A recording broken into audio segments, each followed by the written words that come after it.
నమస్తే, welcome to Sunday special debate. Jagan రెడ్డిని ఆ నలుగురు రెట్లు ముంచేశారా? ఎవరా నలుగురు, ఏంటి అది? అయితే మనతో పాటు ప్యానెల్లో సీనియర్ జర్నలిస్ట్ అయినటువంటి ఒక దేవి శ్రీనివాస్ గారు, సత్యమూర్తి గారు ఉన్నారు. సార్ నమస్తే. సార్ నమస్కారం అండి. నమస్తే సార్. మొత్తానికి ఇక్కడ చూసుకుంటే జగన్ రెడ్డిని ఆ నలుగురు రెడ్లు వెన్నుపోటు పొడుస్తున్నారు అని చెప్పేసి అయితే తెలుస్తుంది. అయితే ఎవరా నలుగురు రెడ్లు అని చెప్పి తీస్తే ఫస్ట్ మొదటిగా సకల శాఖ మంత్రి మాత్యులైనటువంటి ఒక మాజీ ఎవరైతే ఉన్నారో సజ్జల రామకృష్ణారెడ్డి గారు.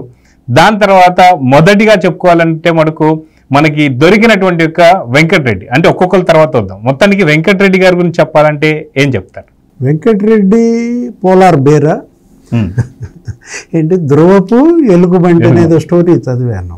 అంటే అది ఏదో దాన్ని వేటాడాలంటే ఇక్కడ ఎస్కిమోలో ఎక్కడో ఏదో కత్తులు నిలబెడతారంట. ఆ కత్తులు ఏదో ఇది వచ్చి నాకితే అది ఆ నాలుక తెగి రక్తం పడుతుంటే అదేమనుకుంటుంది, దాని రక్తం అనుకోదంట. అది కత్తి నుంచి రక్తం ఊరుతుంది అనుకుని అదే పనిగా తాగుతూ ఉంటే దీని నాలుక తెగి తెగి తెగి ఇది చచ్చిపోద్దంట కొన్ని రోజులకి. అట్లా పోతూ పోతూ అట్లా పట్టుకుంటారంటే ఇతనేదో ఎవరు వెంకటరెడ్డి ఏసీబీ వాళ్ళని ఉద్దేశించి ఆయనలో ఏంటంటే మీరు ఇలా బకరా అయ్యారనో ఏదో అన్నాడంట ఆ ఏసీబీ వాళ్ళు. అరే నాయన బకరా కాదురా అంటే వాడేమో బలిపశువా అన్నాడంట. బకరా కాదు బలిపశువు కాదురా అని కొత్తదాన్ని. ఏది నా పరిస్థితి ధ్రువపు ఎలుగుబంటిలాగా, అంటే మనిషి కూడా ఎలుగుబంటిలాగా ఉంటాడా? కొంచెం ఫ్యాట్గానే ఉంటారా మరి, లేకపోతే గడ్డం పెంచినట్టున్నారు. ఇప్పుడు కాకపోతే పోలార్ బేర్ తెల్లగా ఉంటుంది, ఇతను నల్లగా ఉంటాడు. ఈ పరిస్థితి నీకు ఎందుకు వచ్చింది అనేది ముందు రావాలి. ఇప్పటికైనా తప్పు తెలుసుకోవాలి, అప్రూవర్గా మారాలి, మొత్తం అన్నీ చెప్పాలి. అది లేకపోగా దోచేసిన మాట వాస్తవం. జగన్మోహన్ రెడ్డి దోపిడీకి వీళ్ళు దోహదపడిన మాట వాస్తవం. చెయ్యకూడని పనులు చేశారు. 1000 కోట్ల అవినీతి కుంభకోణాలకు పాల్పడ్డారు. ఇప్పుడు ఇతని మీద వెంకటరెడ్డి ఏంటి, తను ఎక్కడి నుంచి వచ్చాడు? కోస్ట్ గార్డా? కోస్ట్ గార్డ్ నుంచి వచ్చాడు. ఇండియన్ కోస్ట్ గార్డ్లో నువ్వు అక్కడ ఏంటి చేయాల్సింది? ప్రొటెక్షన్. ఏది, సముద్ర తీర ప్రాంతాన్ని కాపాడుతామని చెప్పి ప్రమాణం చేసి మీరు ఆ పోస్టులు తీసుకున్నారే, ఆ ఉద్యోగాలు తీసుకున్నారే. ఇప్పుడు మీరు సముద్రం కాపాడటం దేవుడెరుగు, ఇసుక మొత్తం దోపిడీ చేసేసాడని అది ఆ సహజ వనరుల దోపిడీ 20,000 కోట్లని ప్రభుత్వం చెప్పింది శ్వేతపత్రంలో. తెలుగుదేశం చెప్పింది కాదు, చంద్రబాబు చెప్పింది కాదు. ఒక ముఖ్యమంత్రి ఆ శ్వేతపత్రాన్ని అసెంబ్లీలో ప్రవేశపెడుతూ వెంకటరెడ్డి సూత్రధారిగా మొత్తం వీళ్ళంతా కలిసి నీకు మరి 20,000 కోట్లు 19,000 కోట్లు దోపిడీకి పాల్పడ్డారంటే అటు భూములు, ఇటు ఇసుక, నెక్స్ట్ బాక్సైటు, లేటరైటు, తర్వాత వైట్ క్వార్ట్జ్ అంట, తర్వాత ఈ లైమ్ స్టోన్, పెద్ద ఎత్తున వీళ్ళు పాల్పడినది గ్రానైట్. అసలు మొత్తం మైనింగ్ అంతా వీళ్ళు ఖాళీ చేసేసిన పరిస్థితుల్లో ఇప్పుడు ఎవరన్నా ఎక్కడన్నా లారీలు ఆపినా, ట్రక్కులు ఆపినా వెంటనే ఇతను ఫోన్ చేసేవాడంట. బిల్లులు అయ్యి బిల్లులు అయ్యి అని అడిగితే వెంకటరెడ్డి వెంటనే ఆ ఏడీలకు ఫోన్లు వెళ్ళాయని ఈరోజు ఏసీబీ వాళ్ళు మాట్లాడుతున్న విధానం. సమాధానం లేదు ఆయన దగ్గర. మా దగ్గర ఆధారాలు ఉన్నాయండి, మీరు ఏడీలకు ఫోన్లు చేశారంట కదా అని అడిగితే కొన్నిటికి సమాధానాలు దాటేస్తాడు, కొన్నిటికి సమాధానాలేమో నాకు తెలియదు అంటాడు. ఈ పోలార్ బేర్ కథలు చెప్తాడు. వాళ్ళు నిండా మునిగిపోయాడు వెంకటరెడ్డి. జగన్మోహన్ రెడ్డిని నమ్ముకుని ఇవాళ అతని కెరీరే స్పాయిల్ అయిన పరిస్థితి. ఈ వయసులో అనారోగ్యం.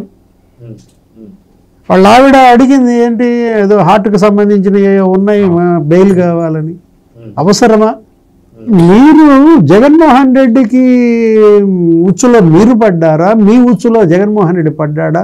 మొత్తం రాష్ట్రాన్నే మీ ఉచ్చులో పడేశారే. ఇవాళ 5 కోట్ల ప్రజా సంపద కొల్లగొట్టేసిన పరిస్థితి అన్నమాట. పెద్దిరెడ్డి రామచంద్రారెడ్డి రాయలసీమ మొత్తం అతనికి రాసిస్తాడా? అతను దోచేస్తాడా? అటు చిత్తూరు జిల్లాలో మైన్స్, క్వాడ్జిల్. చంద్రబాబు అక్కడ ఆ మైన్స్ ఏంటి అక్కడ తవ్వేస్తున్నారు చూడటానికి వెళ్తానంటే అంగళ్ళులో యుద్ధం.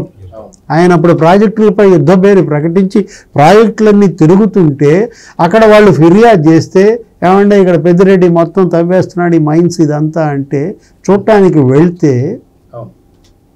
ఆయన మీద అసలు మామూలుగా ఆయన మీద మళ్ళీ కేసు పెట్టారు. ఏంటి 307 హత్యాయత్నం. ఇవాళ వెంకటరెడ్డి మనం చూసినట్లయితే ఇసుక జిల్లాకి రోజుకి ₹1,00,00,000 అట. ఎన్ని జిల్లాలు? 26 జిల్లాలు. రోజుకి 26 కోట్ల రూపాయలు వసూలు చేశారు జగన్మోహన్ రెడ్డి. అదే మొత్తం 20,000 కోట్లు అక్కడే కనపడుతుంది. ఇప్పుడు 40,000 కోట్ల సంపద ఇవాళ మైనింగ్ కొల్లగొట్టారని పురంధేశ్వర్ అసలు రాసి పారేసింది. అప్పట్లోనే CJకి CVCకి లేఖలు పంపింది ఆ బీజేపీ అధ్యక్షురాలు.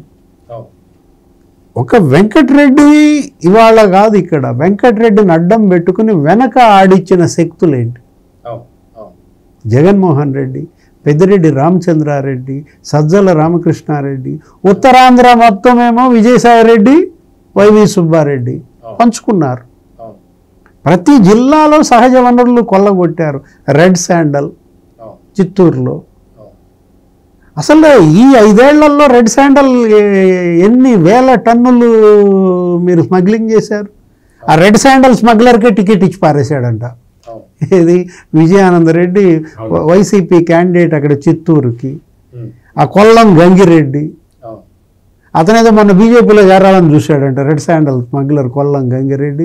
వాళ్ళు తెలుసుకుని తప్పుదిద్దుకుని వెంటనే వదిలేని ఆయన అని పంపించినట్టున్నారు. వెంకటరెడ్డి డిప్యుటేషన్ మీద అతన్ని తెచ్చుకున్నదే దీనికోసం, దోపిడీ కోసం. సో మరొక రెడ్డిని చూసుకుంటే వాసుదేవరెడ్డి. వాసుదేవరెడ్డి గారిని కూడా ఏదైతే ట్రైన్కి సంబంధించి రైల్వే ట్రాఫిక్ సంబంధించినటువంటి అతన్ని కూడా డిప్యుటేషన్ మీద తెచ్చుకుంది. ఏది కోరి తెచ్చుకున్నటువంటి రెడ్డి ఇప్పుడు మళ్ళీ అప్రూవల్గా మారబోతున్నాడా? అక్కడెక్కడో యలహంక ప్యాలెస్ పక్కన దొరికిపోయాడు. సో మొత్తం పూర్తి స్థాయిలో తనకు దగ్గర ఉన్నటువంటి ఒక సర్టిఫికెట్లన్నీ దొరికిపోయాయి, ఆధారాలతో సహా పూర్తిగా లభ్యమై ఉందని చెప్పి అంటున్నారు. సో అతి తొందరలో వాసుదేవరెడ్డి కూడా ఒక గొడ్డలి పోటు జగన్ మీద వేయబోతున్నాడు అంటే ఏమంటారు సత్యమూర్తి గారు? ఆయన మీద పడుకుంటుంటే చాలు. నేను అది చెప్పబోతున్నాను. ఇప్పుడు ఏంటంటే ఇప్పుడు వీళ్ళందరూ దొరికేదాకానేమో ఒక మాట చెప్తున్నారు, దొరికిన తర్వాత ఇంకో మాట చెప్తున్నారు. ఇప్పుడు వీళ్ళందరూ కూడా చిన్న చిన్న పిల్లలా? జగన్ కిడ్నాప్ చేసి తెచ్చాడా? అంతేగా. అవునా? వీళ్ళందరూ కూడా అప్పటికే సర్వీసులో చాలా అంటే ముదురులే కదా. ఇప్పుడు ఈ వెంకటరెడ్డి కోస్ట్ గార్డులో నుంచి వచ్చాడు, IAS ఆఫీసర్కి ఇవ్వాల్సిన పోస్టును అతనికి ఇచ్చాడు. ఆ విషయం ఆయన తెలీదా? వాసుదేవరెడ్డి అది కూడా IAS పోస్టు, క్యాడర్ పోస్టులు అంటారు ఇవన్నీ. అది తీసుకొచ్చి ఇతను రైల్వేలో ఆ ర్యాక్ను కేటాయించేవాడు. అతను తీసుకొచ్చి అతనికి తెలీదా? ఈ ఇంకొకడు తిరుపతిలో ధర్మారెడ్డి డిఫెన్స్ అకౌంట్స్ లో ఉంటాడు, అతనికి తెలీదా? IAS పోస్ట్ కదా. అవి ఎట్లా వచ్చారు? వీళ్ళందరూ కూడా ఎట్లా వచ్చారు ఇక్కడికి? మొత్తం జగన్మోహన్ రెడ్డి భారతదేశం మొత్తంలో అవినీతి పరులైన అధికారులు ఎవరు అని ఒక లిస్ట్ ప్రిపేర్ చేసుకున్నాడు. అంటే దానికోసం కమిటీ పెట్టి ఉన్నాడు. దానికి ఒక కమిటీ పెట్టాడు. సజ్జల ఆధ్వర్యంలో ఒక కమిటీ కాన్స్టిట్యూట్ చేసి భారతదేశం మొత్తంలో అవినీతి పరులైన అధికారులు ఎవరు అంటే IASలు రారు, నాన్ IASలో IRS, IFS ఇటువంటి వాళ్ళు ఉంటారు, IIS. చేస్తున్నాను అనుకోవద్దు. ఒక చిన్న విషయం ఏంటంటే శోభన్ బాబు తెలుసా? సినిమా యాక్టర్ శోభన్ బాబు. ఆయన ఆడపిల్లలు, ఆయనకి పెళ్ళిళ్ళు చేయటం ఆయనకేంటి కింద నుంచి పైకి వచ్చినాడు, డబ్బు దుబారా చేస్తారని అల్లుళ్ళని ఎన్నుకోవటం కోసం ఆయన మాస్టర్ ఎవరో ఉంటారు, ఆయనకు చదువు చెప్పిన గురువు గారిని యూనివర్సిటీలందరికీ అన్నిటికి పంపాడట. మంచి తెలివైన విద్యార్థులు, పేదరికం నుంచి వచ్చిన వాళ్ళు, మధ్యతరగతి వాళ్ళు, నాకు ఇంటెలిజెన్స్ కావాలి అని ఆ గురువు గారిని IITలు మన వరంగల్లో ఇటు కాలికట్టు యూనివర్సిటీలకు పంపించి వాళ్ళల్లో మంచి వాళ్ళని తీసుకుని తన కూతుళ్ళకి ఇచ్చి పెళ్లి చేశాడు. ఇప్పుడు నాకు ఇది గుర్తొచ్చింది, ఆ, ఏది ఖచ్చితంగా. అవినీతి పరులైన అధికారుల కోసం ఇతను కమిటీ ఇతను మొత్తం ఒక కమిటీ కాన్స్టిట్యూట్ చేసి ఆ, ఒక జాబితా తయారు చేసుకున్నాడు. ఆ లిస్టు తయారు చేసుకొని ఇందులో పూర్వ పరిచయం ఉన్న వాళ్ళని టిక్కు పెట్టుకున్నాడు. ఇప్పుడు ఉదాహరణకి వాసుదేవరెడ్డి మీరు అడిగారు కదా, వాసుదేవరెడ్డి గుంతకల్లో రైల్వేస్లో పనిచేసేవాడు. ట్రాక్స్ అవి అలాట్ చేసేవాడు, ర్యాక్లు అంటారు వాటిని. ఆ ర్యాక్ అలాట్మెంట్ చేసే ఆఫీసరు ఇతనికి భారతీయ సిమెంట్కి కూడా ఇతనే ర్యాక్లు అలాట్ చేసేవాడు, సిమెంట్ కంపెనీలు అన్నిటికీ. పూర్వ పరిచయం ఉంది, మనం డబ్బులు ఇస్తే మన పని చేసి పెట్టాడు కాబట్టి వీడు మంచి అవినీతి పరుడు, మనతో సంబంధాలు ఉన్న వ్యక్తి అని ఇట్లా టిక్కులు పెట్టుకొని వీళ్ళందరినీ సెలెక్ట్ చేసుకున్నాడు జగన్మోహన్ రెడ్డి. చేసుకొని వచ్చేటప్పుడు మీరు వస్తారా అంటే వీళ్ళందరూ కూడా ఎగురుకుంటూ వచ్చారు. మనం జగన్మోహన్ రెడ్డికి దోచిపెట్టచ్చు, మనము దోచుకోవచ్చు అని వచ్చారు. వచ్చిన తర్వాత వాళ్ళు ఏమనుకున్నారంటే జగన్మోహన్ రెడ్డిని బాహుబలి లెవెల్లో ఊహించుకొని 30 సంవత్సరాల పాటు అధికారంలో ఉంటాడు అని ఒక అంచనా వేసుకొని ఎంత దోచుకోవచ్చు అని ప్లాన్ వేసుకొని దోచుకున్నారు. తీరా చూస్తే మరి భగవంతుడి స్క్రిప్ట్ వేరే విధంగా తయారైంది. ఇప్పుడు ఒక్కొక్కడు దొరుకుతున్నాడు. ఇట్లా దొరికినప్పుడు కొంతమంది ఏమో యాంటిసిపేటరీ బెయిల్ కోసం దరఖాస్తులు చేసుకుంటున్నారు, కొంతమంది ఏమో పారిపోయారు. ఇప్పుడు ధర్మారెడ్డి ఎక్కడ ఉన్నాడో తెలియదు, వాసుదేవ్ రెడ్డి ఎక్కడ తిరుగుతున్నాడో తెలియదు. అంటే మామూలుగా యలహంక ప్యాలెస్ దగ్గర కనిపించాడు, ఆ తర్వాత ఏమయ్యాడు తెలియదు. మరి ఈ తిరుపతి లడ్డు కంటోన్మెంట్ బోర్డు అక్కడ ఢిల్లీలో దొరికాడు. అసలు వెంకటరెడ్డి ఏదో పడవెక్కి పారిపోయాడని చెప్పి ఒక ఇది వచ్చింది. మరి పడవెక్కి పారిపోయిన వాడు అక్కడెట్ట తేలాడు, ఢిల్లీలో ఎట్ట తేలాడు, అసలు ఢిల్లీ ఎందుకు వెళ్ళాడు? ఇంకొక అతను ఇన్ఫర్మేషన్ కమిషనర్ చేశాడు, తుమ్మా విజయ్ కుమార్ రెడ్డి అని. ఈ మొత్తం వీళ్ళందరూ అంటే ఈ మహానుభావుల పేర్లని మనం ప్రతిరోజు స్మరించుకోవాలి. అంత లెవెల్లో రాష్ట్రాన్ని కొల్లగొట్టిన మహానుభావులు వీళ్ళందరూ ఎక్కడో పారిపోతున్నారు, ఎక్కడికో పోతున్నారు, అక్కడికెక్కడికో వెళ్తున్నారు, ఎక్కడెక్కడో దొరుకుతున్నారు. వచ్చిన తర్వాత నాకేం తెలియదు సార్, అంతా జగన్మోహన్ రెడ్డి చెప్తే చేశాను అంటున్నారు. వీళ్ళందరూ చిన్నపిల్లల ఎల్కేజీ స్టూడెంట్లా? బాధ్యత ఉండక్కర్లేదా? ఇది ప్రజల డబ్బు. మనం జగన్మోహన్ రెడ్డి అంత కొంత కొల్లగొట్టి మనం ఇంత తీసుకుంటున్నాం, జగన్మోహన్ రెడ్డికి ఇంత ఇస్తున్నాము, ఇది తప్పు అని వీళ్ళకి తెలీదా?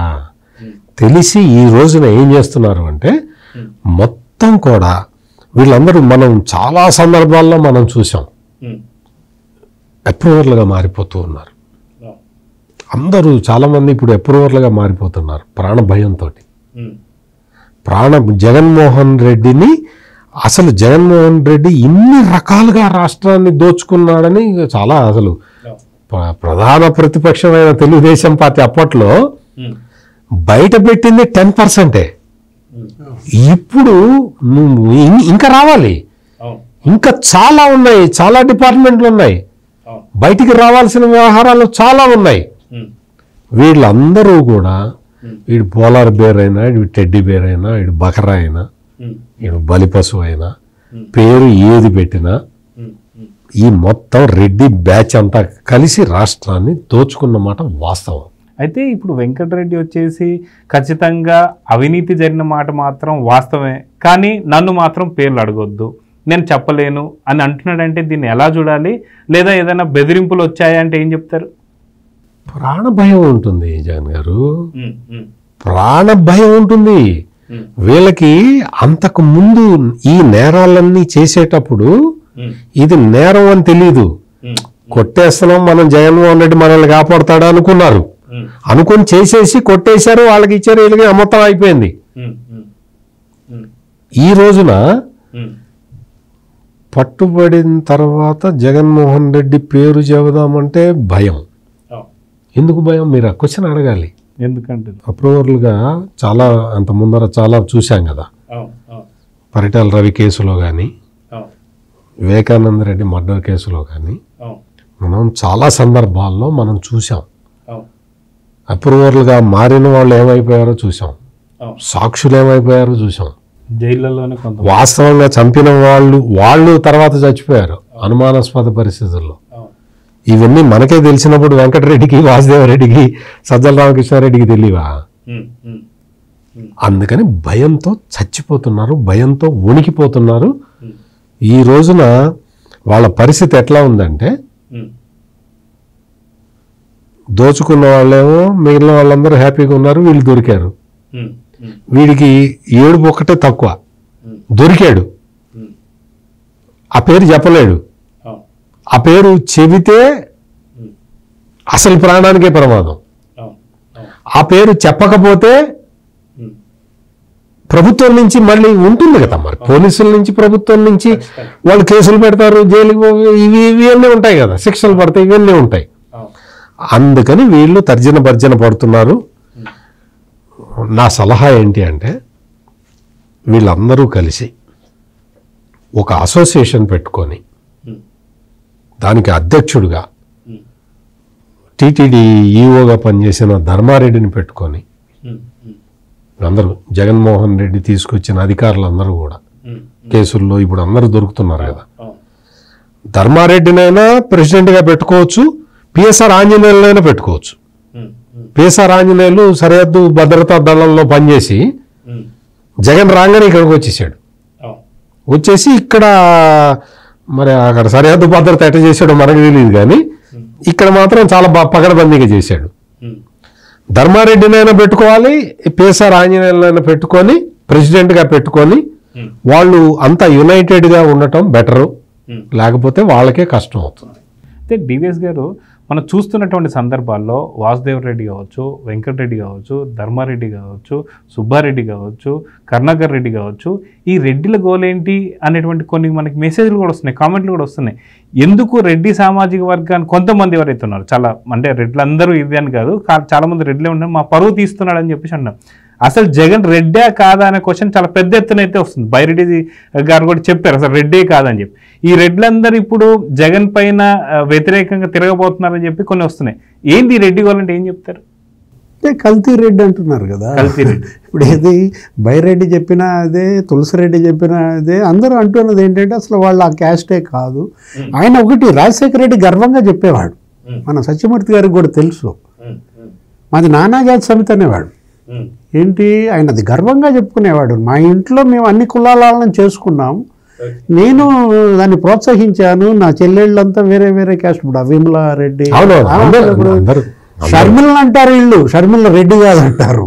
మరి విమల అయితే రాస్తారు, షర్మిల ఏమో మళ్ళా మరసవల్లి ఎదిరి షర్మిల శాస్త్రనో షర్మిల శర్మనో అంటారు.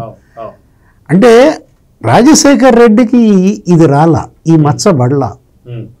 ఏంటి ఆయన కూడా చేశాడు, ఏది రెడ్డి సామాజిక వర్గం అప్పుడు అసలు ఈ తమ్మినేని సీతారామే తిట్టాడు అప్పట్లో, ఏమని 700 మంది రెడ్లకు పదవులు ఇచ్చాడని చెప్పి. ఇప్పుడు ఈయన ఇదే జగన్మోహన్ రెడ్డి 900-1000 మందికి రెడ్లకు పదవులు ఇచ్చాడని. సొంత సామాజిక వర్గానికి ఇతను న్యాయం చేయకపోగా మీరు అన్నట్టుగా గబ్బు పెట్టించాడు. అసలు ముసలం పుట్టిందే ఆయన సామాజిక వర్గంలో కదా, నెల్లూరులో పుట్టింది ఈ ముస్లిం. ఏది వేమిరెడ్డి ప్రభాకర్ రెడ్డి, కోటంరెడ్డి శ్రీధర్ రెడ్డి, ఆనం రామనారాయణ రెడ్డి, మేకపాటి చంద్రశేఖర్ రెడ్డి, మొత్తం వాళ్ళంతా తిరగబడింది. ఎందుకంటే ఇదే కారణం, ఈ కల్తీ. ఏది ఇప్పుడు మనం అనకూడదు కానీ అది కల్తీ రెడ్డి. ఇప్పుడు కల్తీ మద్యం మనకు తెలుసు ఏంటది, అదే వాసుదేవరెడ్డి ఇప్పుడు మన సత్యమూర్తి గారు చెప్పిన స్కాములు, అది ఒక 20,000 కోట్లు. అసలు అది మరీ అన్యాయం. 3,113 కోట్లు ముడుపులే కొట్టేశారు. కమిషన్స్, డిస్టిలరీలన్నీ కబ్జా చేశారు. మిథున్ రెడ్డి కొన్ని డిస్టిలరీలు ఎత్తాడు, విజయసాయి రెడ్డి అయితే అసలు అల్లుడితోనే ఒక డిస్టిలరీ పెట్టించాడు, కొన్ని అసలు కబ్జాలు చేశారు. అవ్వాన్ డిస్టిలరీస్ ఏదన్నా అదాన్, అది వేరు అనుకుంటా, అవ్వాన్ రియల్టర్స్ అది విశాఖలో. అసలు వీళ్ళు అబ్బో మామూలుగా కాదు కదా, వీళ్ళు దోచుకున్న విధానము, వీళ్ళ దోపిడీ, ఇది ఒక పెద్ద ఉద్గ్రంథం అవుతుంది అన్నమాట. ఇప్పుడు ఈ కల్తీ మద్యం కాస్త కల్తీ రెడ్డి కాస్త ఇప్పుడు కల్తీ నెయ్యి అయిపోయింది ధర్మారెడ్డి దెబ్బకి. వీళ్ళంతా నవరత్నాలు, జగన్ చెప్పిన నవరత్నాల నవరెడ్లు అంటావా?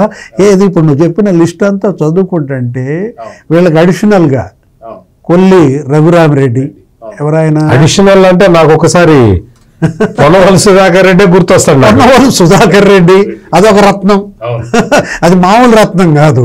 ఏది అది అసలు ఏదో పందితోలు రత్నం అన్నారు దాన్ని కాస్త. ఆ తర్వాత జవహర్ రెడ్డి, నెక్స్ట్ అసలు సీఎంఓ ప్రిన్సిపల్ సెక్రటరీ ఎవరు ధనంజయ రెడ్డి, మామూలు రత్నాలు కాదు. మొత్తం నువ్వు చూసుకో 9 వస్తారు. వీళ్ళందరికీ ఎవరు అసలు కోహినూర్ సజ్జల రామకృష్ణారెడ్డి మొత్తం భ్రష్టు పట్టించారు. వాళ్ళ దోపిడీ ఏంటో, వాళ్ళు దోచుకున్నది ఏమిటో కానీ అసలు ఆ సామాజిక వర్గాన్ని గబ్బు పట్టించారు, చెడ్డ పేరు తెచ్చారు. ఇవాళ మాయని మచ్చగా మారారు. వీళ్ళంతా కళంకిత రెడ్లు.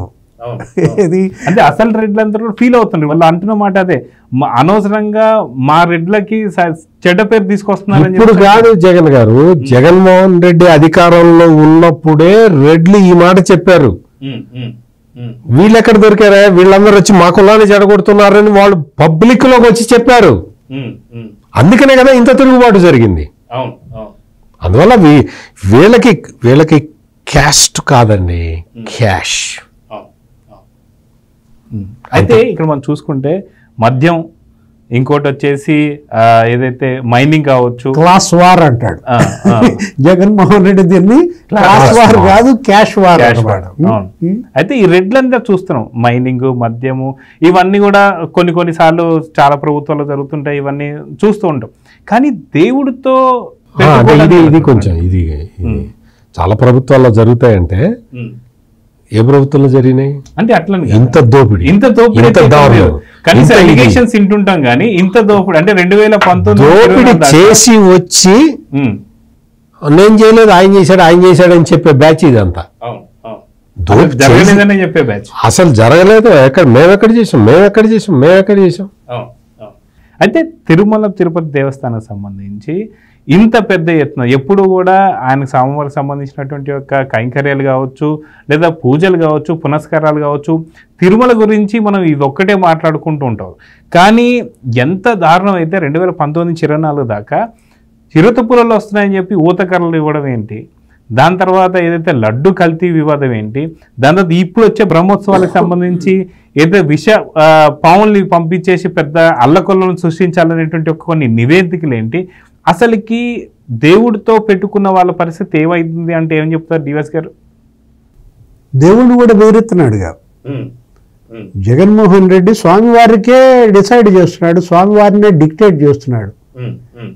నిన్న ప్రెస్ మీట్లో మాట్లాడుతూ ఏమన్నాడు, మీరు గనక ఈ సిట్ ఈ విధంగా గనక తప్పుడు రిపోర్ట్ ఇస్తే, తప్పుడు ప్రచారం చేస్తే స్వామివారు కన్నెర చేస్తారు, స్వామివారు చంద్రబాబు అనుచరుల్ని లేకపోతే ఈ అధికారుల్ని వీళ్ళందరినీ కూడా పాపం పండిస్తాడు అని స్వామివారిని అతను బ్లాక్మెయిల్ చేస్తాడు. అంటే స్వామివారు ఎవరిపై కొన్నెర చేయాలో కూడా జగనే చెప్తున్నాడు.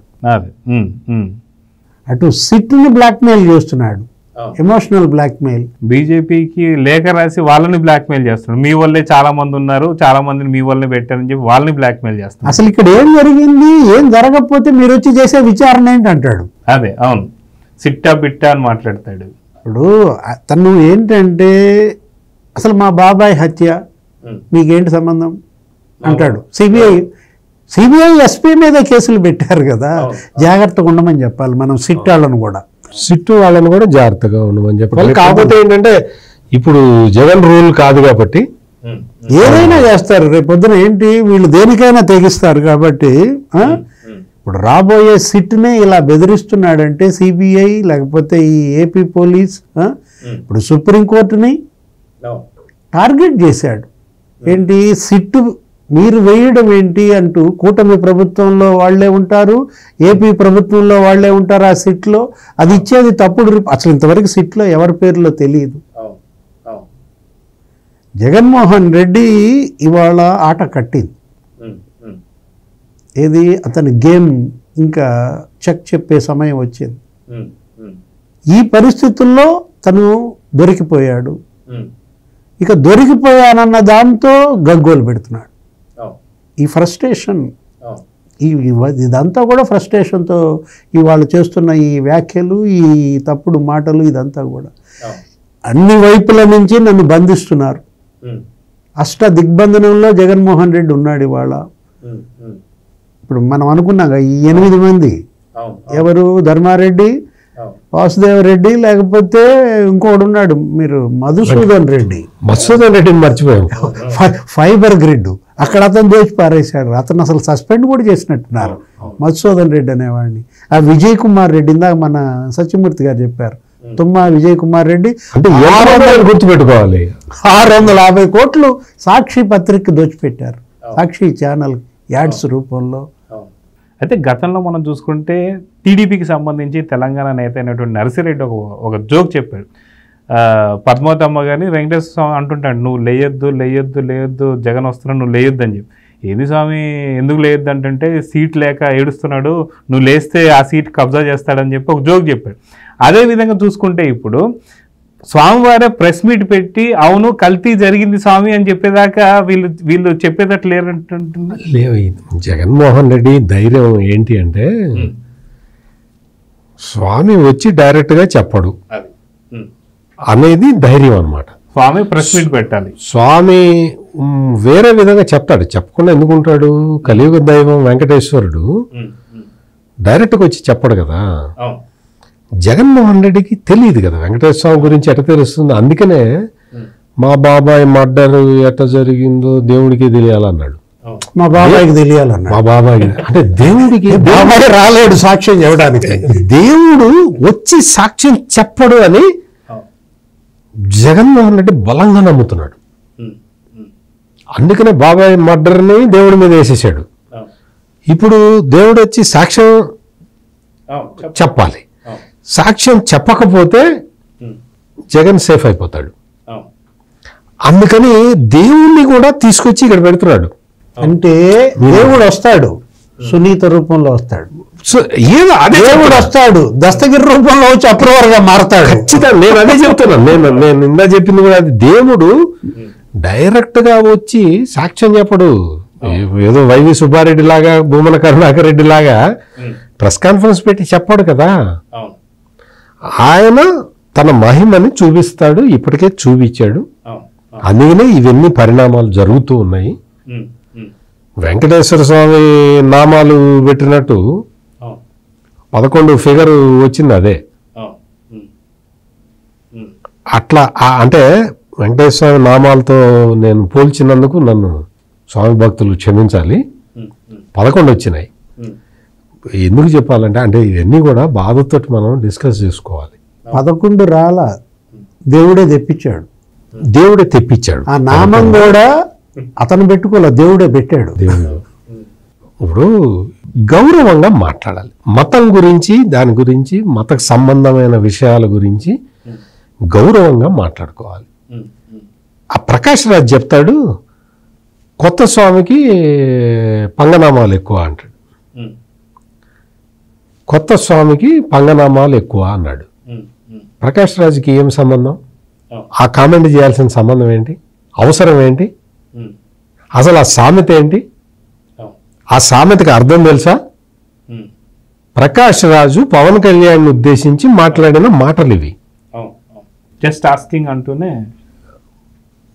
అది ఏంటంటే పూర్వకాలం సామెత ఏంటంటే కొత్తగా ఈ మతం తీసుకున్న అంటే స్వామి దీనికి చేసిన వాళ్ళు వాళ్ళు ఏంటంటే ఆచార్యులుగా మారిన వాళ్ళకి నామాలు వేస్తారన్నమాట. వాళ్ళకి ఇక్కడ నామాలు వేస్తారు. నేను కొత్తగా మారాను అని చెప్పుకోవటానికి 2 చేతుల మీద ముఖం మీదే కాకుండా ఒళ్ళంతా వేసుకున్నాడు అనేది ఒక సామెత. అది మామూలుగా ఇది దాన్ని ఎగతాళి చేస్తూ కొత్తగా వచ్చిన స్వామి పంగనామాలు పెట్టుకున్నాడు. పంగనామాలు కాదు అవి. ప్రకాష్ రాజుకి ఏమీ తెలియకుండా పవన్ కళ్యాణ్ విమర్శించడానికి ఇవన్నీ చేస్తాడు. ఎప్పుడన్నా పవన్ కళ్యాణ్ జగన్మోహన్ రెడ్డిని విమర్శించటం మీరు ఎప్పుడన్నా చూసారండి? జగన్మోహన్ రెడ్డి ఇన్ని అరాచకాలు, ఇన్ని అకృత్యాలు చేస్తే ప్రకాష్ రాజ్ ఎప్పుడన్నా మాట్లాడా? మరి ఇప్పుడు వచ్చి ప్రతివాడు వచ్చి మాట్లాడతాడు. పవన్ కళ్యాణ్ గురించి మాట్లాడతారు. లేకపోతే తిరుపతి లడ్డు వాడెవడో చెప్తాడు, లడ్డు తిని ఎవరైనా చచ్చిపోయారా, కల్తీ జరిగింది అంటున్నారు కదా, లడ్డు తిని ఎవరైనా చచ్చిపోయారా అని అడిగాడు వాడెవడో, తమిళనాడుకి సంబంధించిన వాడు. అంటే వీళ్ళకి ఏమీ లేదు, ఉచ్చం నీచం లేదు. అందిన కాడికి దోచుకునే బ్యాచ్లో ఆ బ్యాచ్లో ఉన్న సభ్యులే కాకుండా ఆ బ్యాచ్కి సపోర్ట్ చేస్తున్న సభ్యులు వీళ్ళందరూ. అందుకని ఇక్కడ మొత్తం మనం వెంకటరెడ్డి లేకపోతే ధర్మారెడ్డి, వాసుదేవరెడ్డి ఈ ముగ్గురు గురించి మనం ఇప్పుడు ప్రత్యేకంగా మాట్లాడుకోవడం ఏంటంటే ప్రత్యేకమైన సందర్భం వచ్చింది కాబట్టి.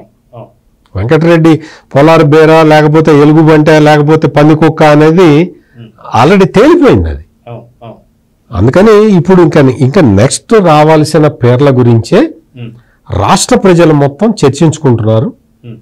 వెంకటరెడ్డి చెప్పకపోతే వాళ్ళు అయ్యొచ్చి చెప్తాడు, ఏముంది చెప్పరా, ఎవరు దోచుకున్నారో చెప్పరా. అయితే ఆ నలుగురు రెడ్లే పూర్తిగా జగన్ రెడ్డిని వెన్నుపోటు పొడవబోతున్నారు లేదా గొడ్డలు వేటు వేయబోతున్నారు అనుకుంటున్నారు. అది ఖచ్చితంగా వెంకటరెడ్డి, వాసుదేవరెడ్డి, ధర్మారెడ్డి.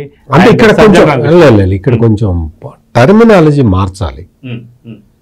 జగన్మోహన్ రెడ్డి నీ వెన్నుపోటు పొడవటం కాదు, అందరూ దొంగలే కదా. ఒక దొంగ ఇంకో, ఇప్పుడు మోసగాడి సినిమాలో ఓ నిధి అంతా దొరికే వరకు అందరు కలిసి వెళ్తారు అక్కడికి. నిధి ఒక్కసారి కనిపించిన తర్వాత ఒకరినొకరు చంపుకోవటానికి ప్రయత్నం చేస్తారు. ఇది మోసగాడి సినిమా తప్ప ఇదేదో మీరు చెప్పే వేరే స్టోరీ కాదు. సో మొత్తానికి ఏ రెడ్డి మిగులుతారంటే ఏం చెప్తారు? జగన్ రెడ్డి దెబ్బకి అందరూ ఠారే కదా. ఇప్పుడు అదే కదా కనపడింది, బాబాయినే మింగేసిన పరిస్థితి, చెల్లెళ్ళనే తరిమేసిన పరిస్థితి, సొంత తల్లినే పార్టీ అధ్యక్షురాలుగా తీసేసిన పరిస్థితుల్లో అసలు కుటుంబమే అతనికి లేనప్పుడు ఇవాళ జగన్మోహన్ రెడ్డికి వెంకటరెడ్డి అయినా, వాసుదేవరెడ్డి అయినా, లేకపోతే మధుసూదన్ రెడ్డి అయినా, విజయ్ కుమార్ రెడ్డి అయినా, ధర్మారెడ్డి అయినా ఎవరు, అతను ఒక్కడే. ఏది స్వార్థం, నేను తప్ప ఇంకెవరు ఉండటానికి వీల్లేదన్న ఒక ఇదనమాట. కాకపోతే కొంతకాలం వాడుకున్నాడు, వీళ్ళు బకరాలయ్యారా, పోలార్ బేరా ఏమయ్యారు, ఎవరికి వాడు. ఇప్పుడు వీడు పోలార్ బేర్ అయ్యాను అనుకున్నాడు, రేపు వాసుదేవరెడ్డి ఏమంటాడో చూద్దాం. నన్ను డాంకీ అయ్యా అంటాడా, అడ్డగాడిదనయ్యాను అంటాడా, వాడు ధర్మారెడ్డి పట్టుబడతాడు, వాడు రేపొద్దున ఏమంటాడు, నన్ను కంచరగాడి చేశాడు అంటాడా.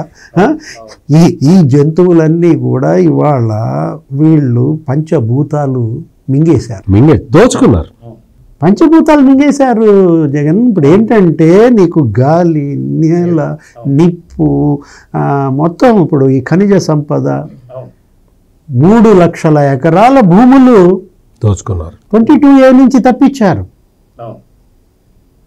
అందులో అసైన్డ్ భూములే నీకు 1,13,000 ఎకరాలు అంటే ఎవరు ఎస్సీ ఎస్టీలు.